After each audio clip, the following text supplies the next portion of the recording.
yang saya lakukan. Nah, di konsep 1005 ini Bapak Ibu kita mulai belajar investasi. Karena apa? Kalau di 300 kita hanya melayani satu RT hanya di sayur. Tapi kalau yang di sini kita sudah mulai melayani telur, melayani ayam, melayani ikan. Kenapa kok begitu? Ini ada tujuan sudah. Ingat, orang tidak akan mungkin sukses kalau mereka tidak menabung. Menabung atau investasi. Kalau investasi Bapak Ibu carilah di tempat yang paling mudah tumbuh. Pertumbuhannya yang paling cepat. Investasi ya saya sendiri tidak senang dengan main saham dan saya tidak pernah tahu saham. Jadi investasi saya buat bank sendiri Bapak Ibu. Namanya bank ayam, bank kambing, bank sapi. Itu adalah bank saya. Jadi enak kan punya bank ayam gitu kan. Saya kemarin dibully banyak orang Bapak Ibu. Bunganya bank ayam berapa persen itu kalau kita deposito di situ? 4 berapa? 400 atau 4.000 kemarin. Coba kita hitung sama-sama. Ayo kita hitung sama-sama. Seandainya saya punya 10 ayam, bertelur 10 per bulan, dari 10 5 yang saya tetaskan. Tapi yang menetas hanya 4. Berarti setiap bulan anakan ayam saya berapa? 40. Kalau 41 jadi 4 berarti per bulan berapa persen? 400 ya? Ya. Sudah naiknya 400%. Kalau seandainya 1 tahun Bapak Ibu, bunganya berapa persen? 4.800%. Sekarang saya mau tanya, ada enggak bunga bank yang ngasih 100% setahun? Enggak usah 4.000, 100%. Bangkrut Bapak Ibu, betul atau tidak? Nah karena itu kalau enggak ada yang ngasih bank segitu, juga supaya kita enggak makan riba, lebih baik buatlah bank sendiri saja. Bank ayam. Jadi di sini ayam sebagai apa? Melipat ganda. Multifikasi.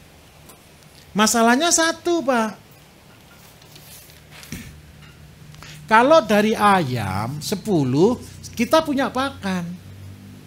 Tapi kalau ayamnya setiap bulan bertambah 40 berarti pakannya tambah banyak atau tidak? Pasti atau tidak? Dan saya jamin 100% Bapak Ibu. Orang gagal itu di sini. Orang kepengen besar tidak siap besar. Ayamnya tambah banyak, enggak punya uang untuk beli pakan.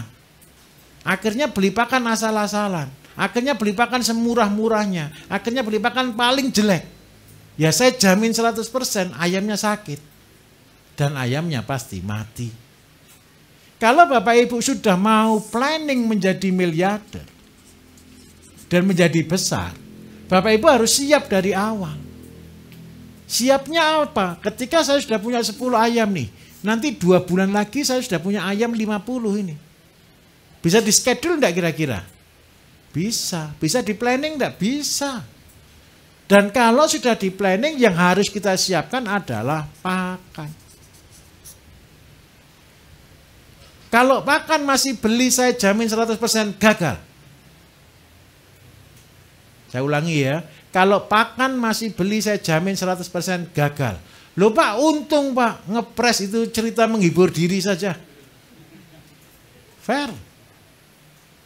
Saya sudah jadi peternak ayam sudah mulai tahun 90 Bapak Ibu. Percayalah, saya hafal dengan ayam. Suara ayam itu saya kenal kok. Ayam lagi sendiri, ayam kecepit, ayam kesakitan, ayam kedinginan itu saya hafal. Ayam lapar itu tahu suaranya. Bukan karena pinter, karena terlalu sering tidur sama ayam. Serius ini Bapak Ibu. Kita harus siapkan pakan. Kalau untuk ayam kampung, pakan paling gampang itu adalah jagung. Dan yang kedua asola atau lemna. Kenapa saya harus katakan jagung? Karena kodratnya ayam itu makan biji-bijian. Itu kodrat. Jangan pernah melawan kodrat. Coba bayangkan Bapak Ibu, kalau ayam itu memang pemakan biji. Ayam punya gigi atau tidak? Sudah pernah periksa? Sering kan ya, cuman punya paruh ya. Tapi makan jagung yang keras minta ikut. Bapak Ibu makan jagung mentah pernah atau tidak? Belum ya. Nanti coba makan jagung mentah satu, keluar kotoran besok tetap jagung. Percayalah Bapak Ibu. Padahal kita punya gigi loh. Ayam yang tidak punya gigi makan jagung Bapak Ibu, besok hancur jagungnya, tidak ketemu jagung. Warnanya jadi apa? Hijau. Ini betul-betul peternak ayam kalau sudah gini. Padahal minta maaf, jagungnya warna apa? Kenapa kotorannya warna hijau? Nalar enggak kira-kira? Jagungnya itu loh warna kuning. Betul kan? 12 jam berikutnya jadi tidak ada warnanya, warnanya hijau. Tidak partai. Tidak ada hubungannya ini. Jadi kalau jagung itu begini ya Pak Ibu. Di dalam perutnya ayam dia berkembang. Dia berembrio, embrio itu berkecambah, ngerti ya? Keluar pigmen warna hijaunya. Nah, dan ketika dia berembrio, disitulah penyerapan makanan terjadi di ayam. Itu untuk jagung. Karena itu saya selalu recommended, pelihara ayam wajib tanam jagung. Dan jagung sendiri Bapak Ibu mahal atau murah? Murah. Kalaupun murah, semurah-murahnya jagung masih 5.000 lebih, betul ya? 6.000, 5.000 lebih. Kalau seandainya FCR-nya ayam itu adalah 4 kalau makan jagung, berarti biaya untuk pakan Bapak Ibu sudah 20.000 sampai 24.000. Ditambah dengan DOC yang harganya kalau kita beli 6.000 sampai 7.000, 30.000. Harga jual ayam itu loh cuma 40.000 rata-rata. Betul enggak? Keuntungannya 10 dengan catatan ayamnya tidak boleh ada yang, kalau ada ayam yang mati 10%, ya sudah wassalam. Betul atau tidak di sini? Karena itu kalau ada orang ternak ayam terus untung itu menghibur diri. Supaya ternak ayam untung dan pasti untung, berarti apa yang harus dihilangkan? Biaya. Jagung tidak boleh beli, harus tanam. Nah, padahal Bapak Ibu percayalah, orang yang jual jagung harga 5.000 tadi, 6.000 tadi, teriak untung atau rugi? Pelihara ayamnya rugi, tanam jagungnya juga rugi. Lah Pak, kalau kita lakukan dua-duanya berarti kita tambah? Harusnya kan gitu. Benar atau salah kira-kira logikanya? Ayam rugi, tanam jagung rugi. Kalau kita kerjakan dua-duanya berarti kita tambah? Oh, rugi tambah rugi berarti, betul ya? Tetapi bagaimana caranya? Ini yang saya sebut dengan keajaiban. Ayo kita lihat sama-sama. Gara-gara saya mau tanam pelihara ayam, saya tanam jagung. Tanam jagungnya saya minta maaf Bapak Ibu. Jangan ketika ayamnya sudah 100 baru tanam jagung loh ya. Ketika ayamnya 10 tolong tanam jagung. Enak mana? Keluar modal atau tanpa modal? Saya minta tolong. Ketika punya ayam 1 kilo, tanamlah jagung 1 kilo. Ayamnya 10, jagungnya 1 kilo. Banyak atau sedikit? Supaya Bapak Ibu terbiasa tanam jagung dulu. Tanam jagung 1 kilo itu dikatakan orang bagus atau jelek? Banyak atau sedikit? Mas tolong ambil nawar jagung mas. Saya tak sambil minum sebentar.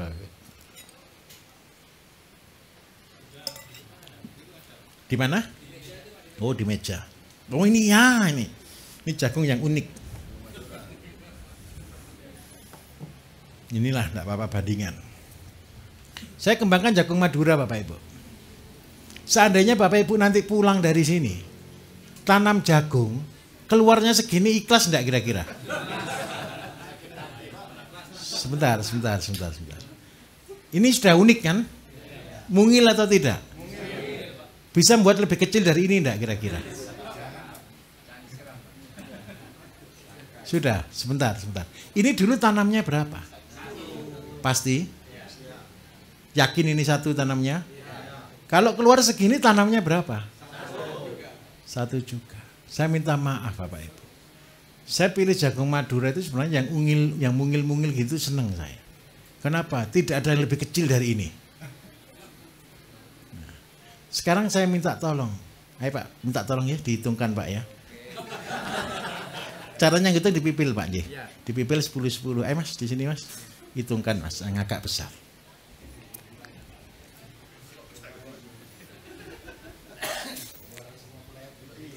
Nah, begini loh Bapak Ibu, begini.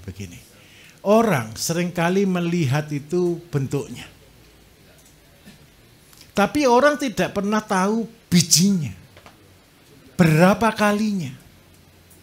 Bapak Ibu yang namanya berhasil itu kan 1 jadi berapa kan? Betul atau tidak?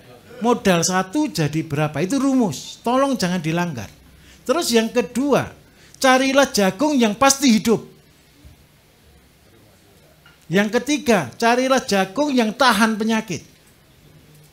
Tahan menderita pokoknya. Di Madura ini kan sering kekurangan air Bapak Ibu. Jadilah tanahnya kritis. Jadi carilah jagung yang tahan penyakit, pasti hidup, pasti berbuah, dan tahan menderita. Itu dijadikan tanaman utama. Supaya apa? Ketika bertani pasti berhasil.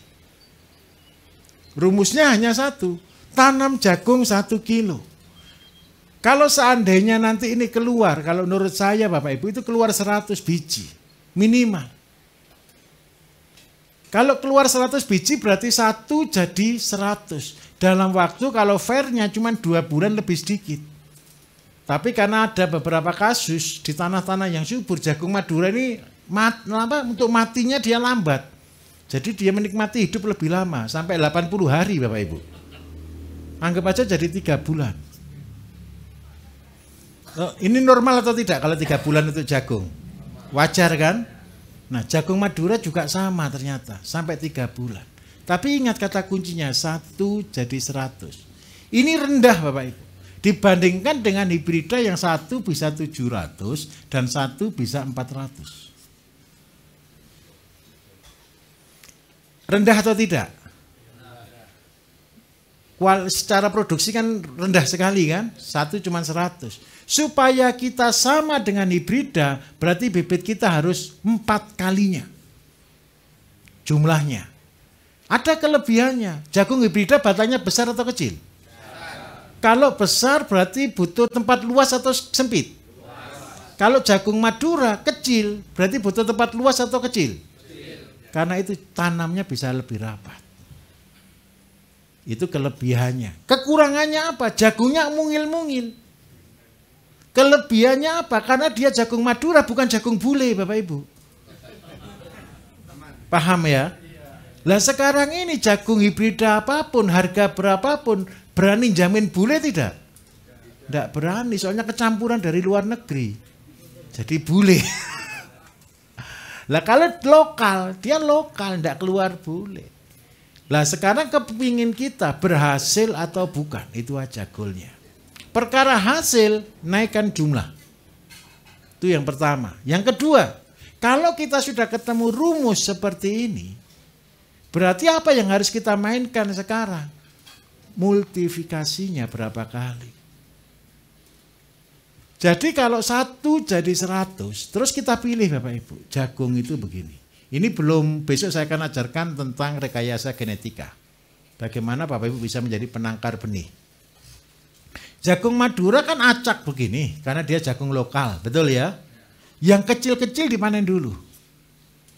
Yang kecil-kecil diambil dulu. Yang tua, yang besar ini, tolong disisakan waktu 2 minggu lagi baru dipanen.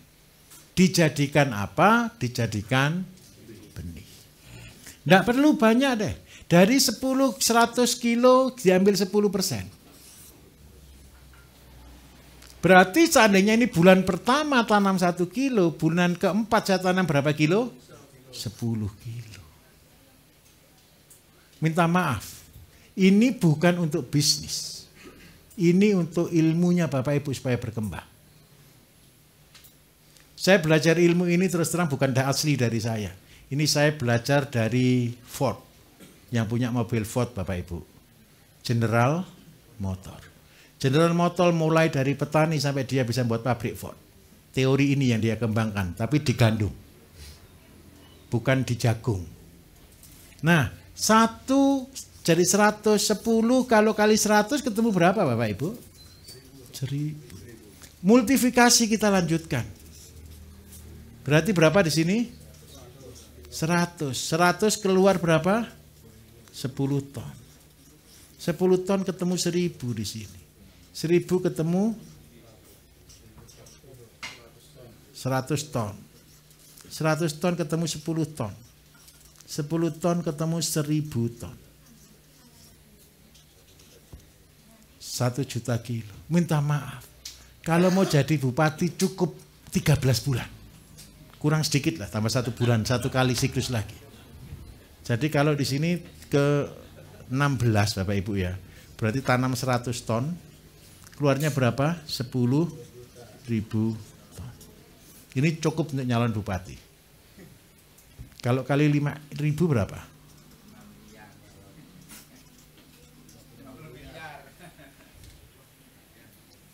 Betul atau betul? Loh Pak, ngitungnya gampang Pak. Iya, siapa? Prakteknya ini. Saya minta maaf.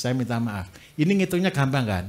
Tapi saya balik. Kalau tanam 1 kilo gampang atau tidak? Siapa suruh tanam 10.000 ton dulu? 1 kilo dulu aja belum kok. Artinya begini loh Bapak Ibu. Kita seringkali kalau ini besar, bayangkan tanahnya siapa kan? Betul atau betul? Sekarang saya balik. Petani jagung untung atau rugi? Pasti untung atau kadang-kadang tidak untung? Seandainya Bapak Ibu menjadi dewa penyelamat ke petani, bilang begini, kalian tanam jagung pasti untung.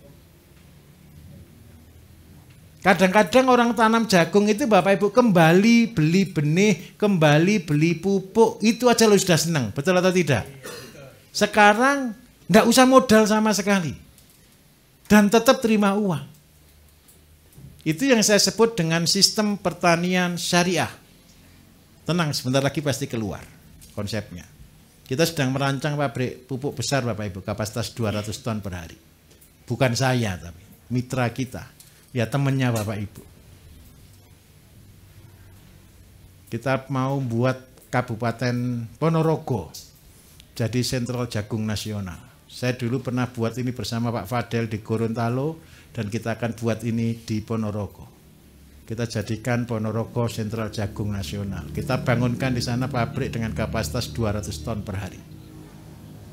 Di Ponorogo itu ada satu kecamatan Bapak Ibu, isinya limbah sapi dibuang ke sungai. Di Kecamatan Pudak namanya. Sehingga apa? Tercemari. Kasus ini sudah sampai ke provinsi dan semua angkat tangan. Bagaimana cara menyelesaikannya? Ini saya bersyukur sekali ya, dari pelatihan ini Bapak Ibu akhirnya muncul orang-orang yang baik hati tobat. Tobat, dia kerjaannya dulu batu bara Bapak Ibu. Sudah lama ngerusak alam. Makanya dia tobat, begitu lihat alam dirusak, dia sekarang tergerak hatinya. Jadi ketika dia lihat limbah satu kecamatan dengan populasi sapi, sekarang tinggal 5.000, 6.000 ekor. Dipotong PMK kemarin dari 17.000 tinggal 5.000 Bapak Ibu. Nah, akhirnya sekarang ini bapaknya mau buat pabrik di sana. Nah, gara-gara apa? Gara-gara ndak ikhlas airan sumber air diisi dengan kotoran sapi. Nah, akhirnya dia mau buat pabrik invest di sana dan kita akan buat. Mudah-mudahan bulan 4 kita sudah launching. Itu menjadi kebanggaan kita. Saya berharap nanti muncul orang-orang baru di daerah-daerah. Ini kapasitasnya tidak tanggung, 200 ton per hari. Jadi kita bisa cover kurang lebih total di angka 40.000 hektar. Nah, jagung yang kita kembangkan sama seperti ini. Jagung Madura. Caranya bagaimana? Caranya sepele. Ngerjakan 1 kilo gampang atau mudah? Gampang dan mudah menurut saya. Yang menjadi masalah Pak, 1 jadi 10 kilo masih bisa. Betul kan? 10 kilo jadi 100 kilo pun lo masih bisa. Seandainya 1 hektar gitu masih bisa. Setelah ini enggak bisa. Kenapa kok enggak bisa? Tanahnya siapa? Lah sekarang kita balik. Petani itu beli bibit, betul atau tidak? Beli pupuk, betul atau tidak? Tanam, tenaga ya. Tenaga tanam, rawat, panen. Sudah. Dan obat-obatan. Nah sudah. Panennya belum pasti, betul atau tidak? Nah sekarang yang menjadikan petani rugi itu apa Bapak Ibu? Beli bibit kan? Beli pupuk kan? Terus habis gitu tenaga ini tetap ini tenaganya petani, tenaga panen Bapak Ibu nanti. Obat-obatan tidak ada. Yang dikeluarkan petani tolong dihapus. Sehingga petani cuma mengeluarkan biaya untuk nanam sama mubun, sama mupuk. Besar atau kecil biayanya? Pakai biaya atau dikerjakan sendiri? Sendiri. Terus habis gitu Bapak Ibu, ketika panen dibagi 2. Seandainya 1 hektar panen 6 ton. Ya sudah, dibagi 2, 6.000 kilo. Petani dapat 3.000, kita dapat 3.000. Kalau 3.000 kali 5.000, petani dapat berapa Bapak Ibu? Untung atau rugi? Untung. Pasti untung atau enggak dengan cara ini? Pasti untung. Saya berharap ada banyak bupati-bupati baru nanti menerapkan pola ini. Kenapa kok begitu? Dia kalau begini tidak perlu uang lagi jadi bupati. Ini ada Pak Kades ya. Tolong Pak, ini tanah Gresik, tanami jagung Pak. Sama kangkung lah, boleh lah daerah jenengan. Oh, masih baru pilihan, tidak apa-apa. Nanti boleh 5 tahun ke depan boleh jadi bupati juga ini. Kenapa kok bisa jadi bupati di sini Bapak Ibu? Begini loh ceritanya. Kalau semua petani diuntungkan, dia ngandung resiko atau enggak di sini petaninya? Tidak. Dia cuma terima bersih. Maka petani yang butuh bupati ini, betul atau tidak kira-kira? Makanya dia kalau jadi bupatinya jagung dulu enggak apa-apa. Terus habis itu jadi bupati sungguhan dan pasti enggak boleh berhenti. Takut enggak dikasih pupuk, enggak dikasih bibit lagi. Paham maksud saya di sini? Terus kenapa kita harus tanam jagung segini? Kalau untuk kapasitas Bapak Ibu mungkinlah tanam 100 kilo lah sudah cukup. Atau 1 ton lah benih sudah cukup. Nah jagungnya untuk apa? Jadi sebentar saya tanya, kalau begini Bapak Ibu jadi miliarder butuh berapa tahun? Enggak. Wow, terlalu banyak lah Pak, 50 M. Janjinya 1 tahun, 1,5 inilah. Ini kali 5.000 aja sudah 5 M ini. Bagi hasil sudah 2,5 M. Berapa tahun? 13 bulan. Tolong, ini teori. Tidak akan jadi kalau tidak dilakukan. Tapi sebentar, ketemu berapa Pak? Loh, 167, barang mungil kayak gitu loh, 167 Bapak Ibu. Yang sana ketemu berapa Pak? 450, sudah sama dengan hibrida. Saya kasih kabar gembira. Ini yang tidak baik Bapak Ibu. Kalau Bapak Ibu sudah lakukan ini dan sudah lakukan perkawinan silang, 1 pohon minimal 2-4 tongkol. Kalau 4 tongkol berarti berapa? 1.000 lebih. Lebih baik dari hibrida. Besok ya tapi materinya ya, bukan hari ini. Tapi seneng enggak kira-kira kalau tanam jagung pertama buah sejempol begini? Tapi bahagia saja. Syukurin aja. Yang penting masih berbuah. Berbuahnya tadi 1 jadi 100. 1 jadi 100. 13 bulan kita sudah lebih dari miliarder. Ini yang pertama. Kalau sudah dengan konsep ini petani untung. Syaratnya bibit ada, pupuk ada, obat ada, pasar ada. Indonesia ini Bapak Ibu impor jagung juta ton. Bahkan dikatakan metrik juta. Google terbuka untuk semuanya, coba di-set Bapak Ibu. Berapa sih kebutuhan impor jagung kita per tahun? Semua terbuka. Nah, kalau kita sudah punya ayam, kita punya kohe, kita punya jagung untuk pakan ayam. Sehingga kalau kita tarik mundur Bapak Ibu, biayanya ayam gratis atau tidak? Biayanya jagung. Loh Pak, memang nanti tidak untung di jagung karena jagungnya untuk pakan ayam. Untung mana sekarang? Jual jagung atau jual ayam? Stabil mana harganya, jagung atau ayam? Ayam. Juallah di tempat yang paling stabil. Yang tidak mengalami fluktuatif. Ayam sama jagung stabil ayam. Terutama ayam kampung.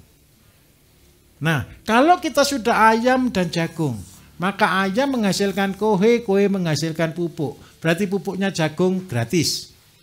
Jagung menghasilkan benih karena dia bisa menghasilkan benihnya sendiri. Benih jagung gratis.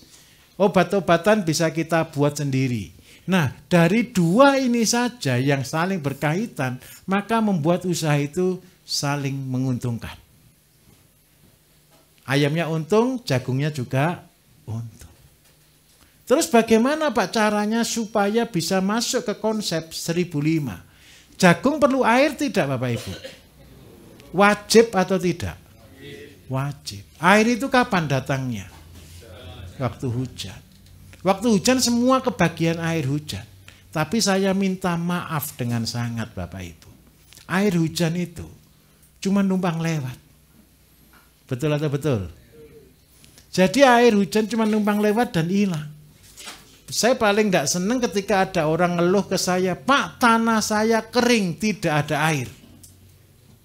Nah itu ya, itu alasan untuk tidak bertanam. Betul kan?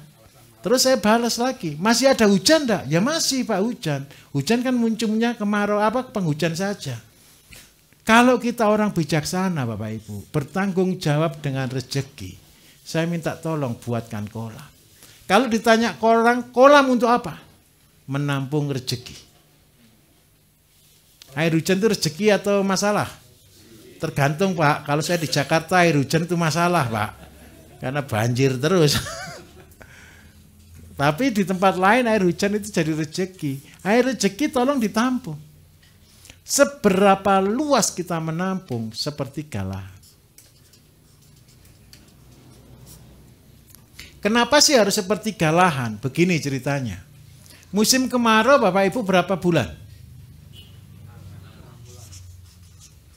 Musim kemarau 6 bulan. 6 bulan berapa hari?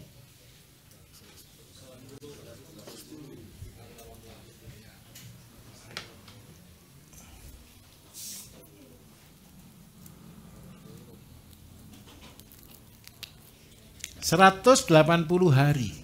Seandainya luas tanah kita itu 1000 meter. Yang kita gunakan untuk sayur dan sebagainya 500 meter persegi. 500 meter persegi Bapak Ibu, seandainya 1 hari 1 meter itu butuh 1 liter untuk penyiraman. Berarti 1 hari butuh berapa meter? 500 meter, 500 liter. Kalau 1 bulan berarti butuh berapa? Anggap aja ini 0,5 kubik ya. Kalau 1 bulan berarti berapa? 15. Ya betul ya. Kalau 6 bulan ketemu berapa? 90. Nah, kenapa kita harus membuat kolam 1/3 dari lahan? Kalau 1/3 Bapak Ibu dikurangi dengan anggaplah 100 kubik. Masih aman enggak kira-kira? Aman. Seandainya 1000 meter saya tanami semuanya. Berarti kalau 1000 meter ketemunya berapa? 180 kubik. Meter kubik. Kalau 180 meter kubik dibagi 1000 dibagi 3 itu 330 Bapak Ibu. Cukup atau tidak? Cukup. Tapi pas akhir terakhir tinggal separuh ikan harus panen.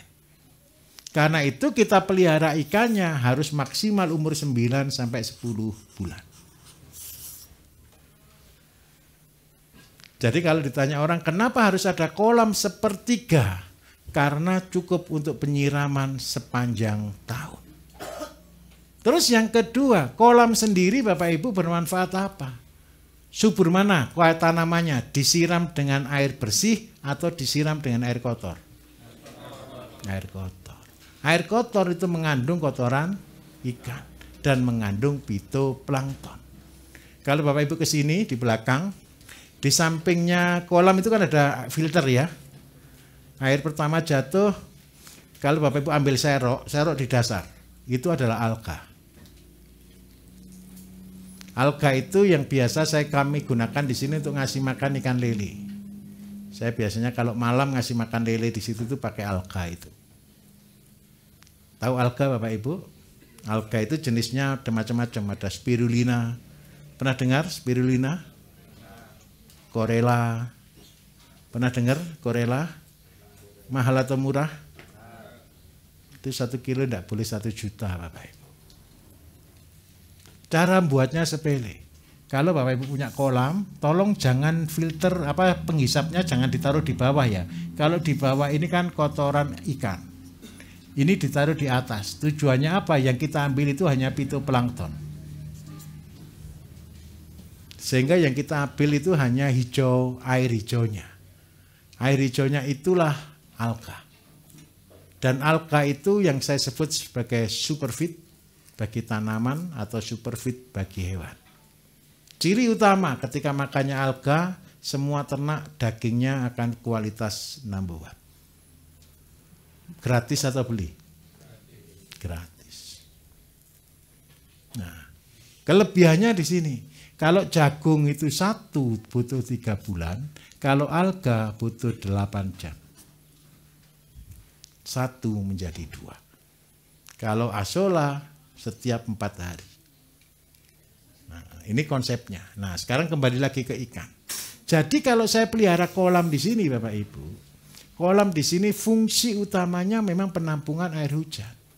Tapi yang kedua tempat pelihara ikan. Sebagai apa ikannya itu? Sebagai sumber asam amino.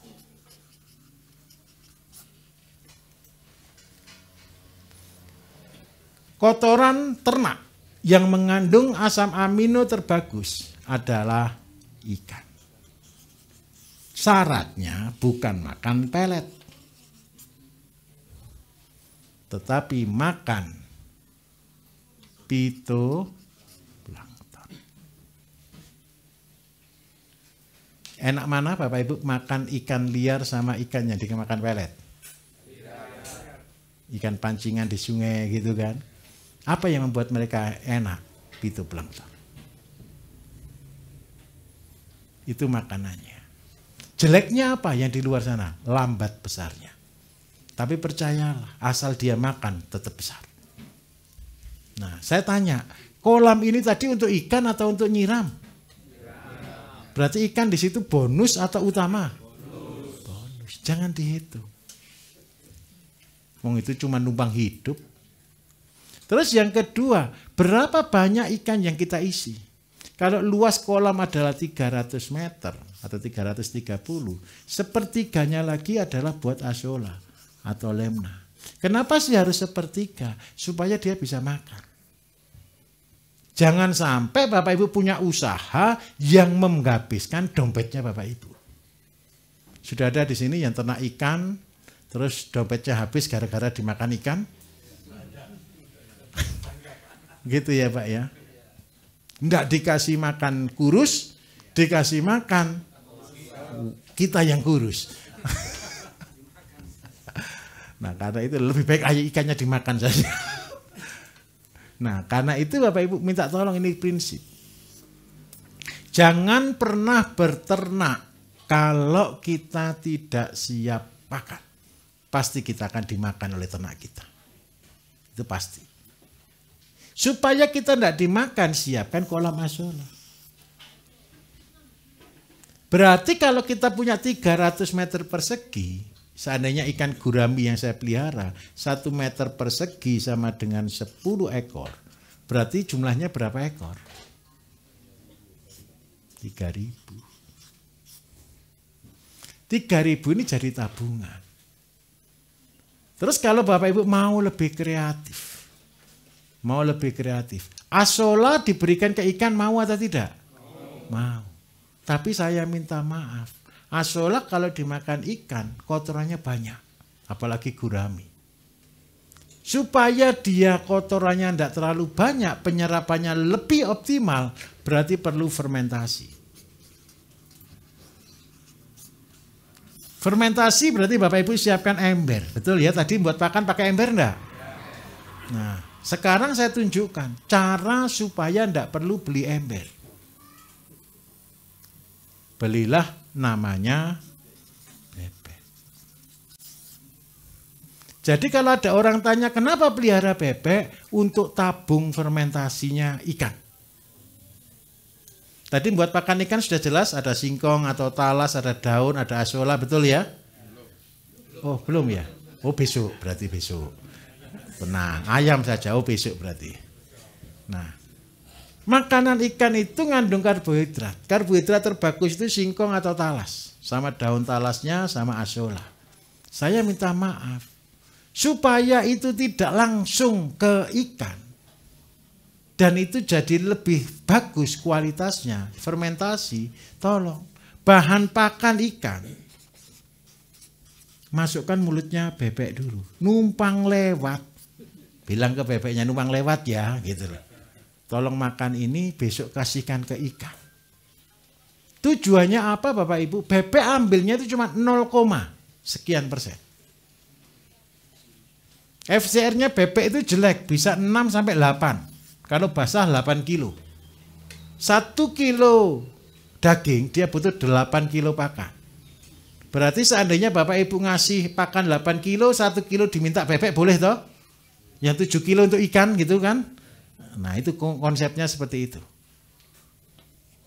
Jadi ini FCR-nya bebek itu jelek. Karena FCR-nya jelek, maka banyak makanan yang masih utuh. Zat-zatnya masih utuh. Jadi terus yang kedua, fermentasinya bebek itu 6 sampai 12 jam. Kalau makanan bebek itu penuh, 6 jam keluar kotoran itu. Padahal fermentasi itu minimal 6 sampai 12 jam. Oke, jadi gara-gara ini Bapak Ibu punya kolam, pelihara ikan, punya ikan membuat pakan, pakannya dititipkan bebek. Berarti pelihara bebek. Bebeknya berapa banyak? Saya minta maaf. Kalau untuk awal punya induk pertama 300 meter, 3.000 ekor, bebek yang kita pelihara, 1 bebek sama dengan 10 meter persegi. Ini untuk bebek indukan. 1 ekor bebek 10 meter persegi kolam. Kalau 300 berarti bebeknya ada berapa? 30 ekor. Saya minta maaf. Kalau ikannya masih kecil cukup 30 ekor. Ikannya kira-kira tambah besar atau tambah kecil? Tambah besar. Kalau tambah besar berarti bebeknya tambah banyak. Ini induk. Bapak Ibu tahu bebek? Siapa kemarin yang takut saya tanyai begini? Ikut suruh ngitung bunga pepaya. Minta maaf. Bebek itu Bapak Ibu kalau telur 1 tahun full, saya ngitung 1 tahun. 1 tahun full itu di antara 120 hingga 150 butir. Per tahun full. Saya hitung 120 saja deh, rendah aja. Kalau kita punya induk 30, berarti berapa telur yang kita hasilkan dalam 1 tahun? 3.600. Seandainya saya tetaskan, netas dibagi 2. Berarti berapa? 1.800. 1.800 umurnya bebek Bapak Ibu 2 bulan penggemukan untuk mencapai bobot 1,1, 1,2.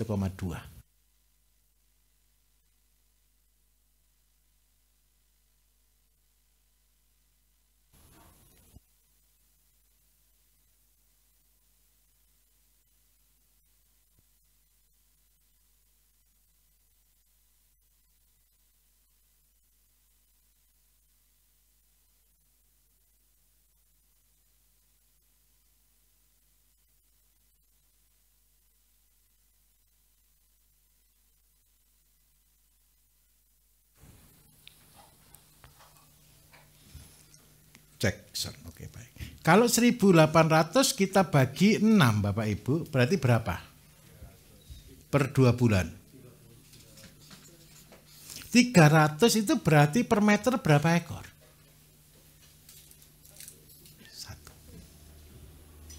1. Ingat baik-baik, ketika bebek ini kita sudah punya anakan, maka itu akan menjadi sistem yang kedua. Ikan tambah lama tambah makan banyak. 1 meter jadi 1 ekor. Saya kasih rumusnya. Ikan kalau besar kita target panen adalah 500 gram per ekor. Makanannya sehari itu adalah 0,05. Berarti sehari makan berapa Bapak Ibu?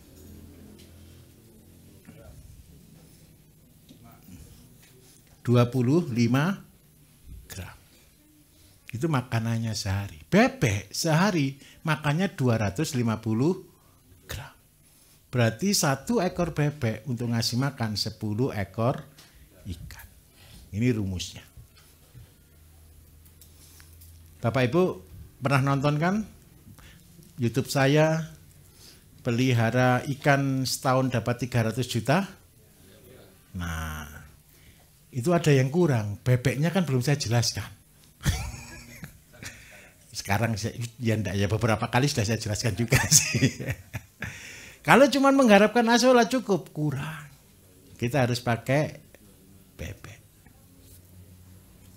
Karena apa Bapak Ibu? Satu-satunya ternak yang bisa bersimbiosis mutualisme dengan si ikan hanya binatang yang kakinya berselaput. Dan uniknya lagi satu. Bapak Ibu ngasih kotoran ayam seger ke ikan, mabuk ikan. Ngasih kotoran sapi ke ikan, mabuk ikan. Tetapi kalau ada bebek berenang, keluar ada kotorannya di belakang, di duburnya itu, ikan ngejar terus bebek ini. Dan dia membersihkan duburnya bebek. Percayalah. Nah, karena itu saya minta tolong. Ini dilakukan. Dengan cara ini Bapak Ibu, bisnisnya Bapak Ibu bertambah atau tidak? Loh Pak, saya kan cuma 1.000 meter untuk sayur saja. Sekarang gara-gara kolam saya pelihara ikan. Gara-gara ikan saya terpaksa pelihara bebek. Bebek jadi penghasilan atau enggak kalau begini? Jadi penghasilan. Terus yang kedua, kotoran bebek yang di kolam, yang dimakan oleh ikan dan keluar kotoran, kira-kira ada atau tidak? Banyak. Seberapa banyak? Ya seberapa yang dimakan oleh bebek. Ini kita biarkan, nanti penuh kotoran ini kolam. Betul atau tidak kira-kira? Kalau mau kita olah, kita bisa olah. Dari kotoran bebek ini kita sipon. Tahu disipon ya? Dibuang yang bawah, tapi tolong diganti air ya. Diambil endapannya. Kalau memang sudah bisa ada air mengalir. Ada sumur atau apa begitu. Sehingga apa? Kita buatkan namanya kolam cacing. Kolam cacing di sini Bapak Ibu karena dia di air, saya lebih senang cacing sutra. Kalau ditanya orang, loh kenapa kok repot-repot buat cacing sutra lagi? Untuk apa Bapak Ibu? Bukan untuk pakan, untuk menghabiskan limbahnya kotoran ikan. Terus setelah keluar cacing sutra, minta maaf, asola itu bukan butuh kosongan, butuh pupuk. Dari cacing sutra baru ke asola. Lah cacing sutranya untuk apa Pak? Tambahan makan ikan dan tambahan pakan bebek. Kalau begini ceritanya kira-kira petani bisa rugi atau tidak Bapak Ibu?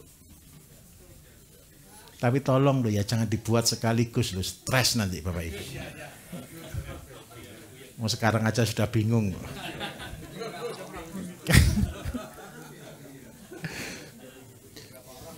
Gimana? Buku 1 orang cukup Pak, 1.000 meter itu cuma 1 orang. Saya berharapnya 1 Bapak Ibu, 1.000 meter ini. Ini Bapak Ibu sendiri yang di situ. Nanti akan saya jelaskan. Saya lanjutkan ini dulu.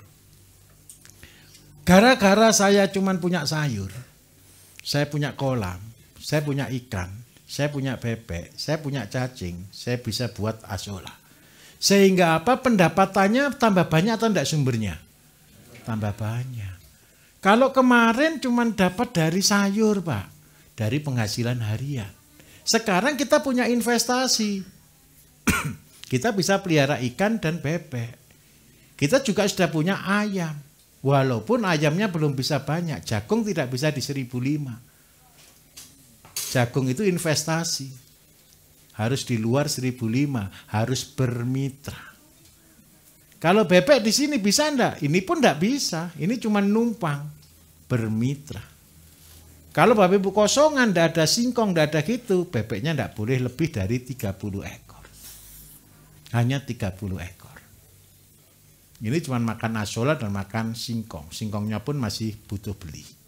Nah, dengan cara ini Bapak Ibu, penghasilan kita mulai bertambah. Seandainya diberi rezeki, dari 3.000 tinggal 2.000. Dari 2.000 keluar 2, berarti keluar 1 ton. Kalau 1 ton kan lumayan 30 juta. Untuk harga gurami 1 kilo 30.000, betul kan? Sehingga apa? Menjadi biaya pengganti buat kolam. Ini alasannya. Terus yang kedua, bebek sendiri kalau sudah dibuat planning, maka kita punya 300 bebek per bulan. 300 bebek dengan harga 40.000, Bapak Ibu, sudah lumayan 12 juta, dipotong biaya pakan separuh, tinggal 6 juta per bulan. Nanti ketika buku saya keluar Bapak Ibu, insya Allah bulan ini ya, nanti Bapak Ibu akan lihat beberapa petani kita yang sudah bisa membuat planning. Kalau Bapak Ibu belajar ini kan 1.005, kalau di sana 1.025. Ini di Semarang. Jadi di dekatnya kampus Undip. Jadi teman-teman Bapak Ibu alumni sekarang sudah berlomba-lomba mengejar 1.025. Oh, 1.030 jangan dulu lah. Enggak apa-apa. Nah, goal kita Bapak Ibu dengan cara ini, kita bisa mandiri pupuk, mandiri penghasilan.